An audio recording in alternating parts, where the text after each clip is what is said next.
गजपति जिला सदर महकुमा पारलाखेमुंडी उपकंठरे थिबा बेतागुड़ा रिजर्व पुलिस पड़ियारे 63तम गृहरक्षी प्रतिष्ठा दिवस 2025 पालित हो जाइछि। मुख्य अतिथि भावे गजपति जिला आरक्षी अधीक्षक जतीन्द्र कुमार पंडा उपस्थित रही प्यारेड्र अभिवादन ग्रहण करथिले।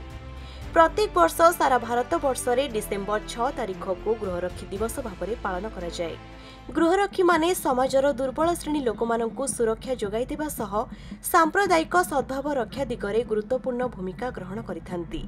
एथि सहित सामाजिक और आर्थिक संस्कार, जनहितकर और कल्याण कार्यक्रम यथा पौढ़ शिक्षा, स्वास्थ्य रक्षा, परिमल और अन्यान्य प्रगतिमूलक कार्यक्रम रे निजकु सामिल करिथांती।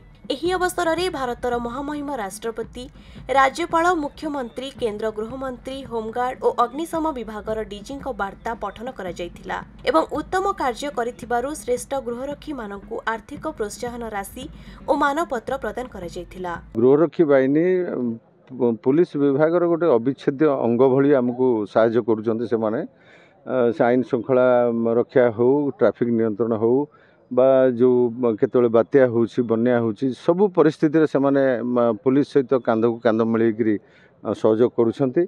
आज दिन में मोर से वार्ता या रहिबो जे जनसाधारण को सेवा जोगे देवाई आम गोटे उत्सर्गीकृत मनोभाव रखिकी आम काम करवा एवं जमती भल ना कमी पारिबा लोकों को एभली साहाय्य करवा। लोक माने अनुभव करिवे जे होमगार्ड को द्वारा किसी गोटे जिले रे माने साहाय्य सहानुभूति से मिल पारुछि।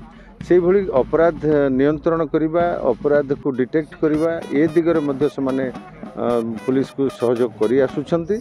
आज दिन में मुझे वार्ता पुणी थर से देवाक चाहिए जे पुलिस को समस्त प्रकार आईन श्रृंखला, अपराध नियंत्रण एवं अन्यान्य जरूरीकालीन परिस्थिति रे साहाय्य सहयोग करने मु आज दिन में वार्ता दूँ। गजपति हेमंत प्रधान का रिपोर्ट, खबर ओडिशा।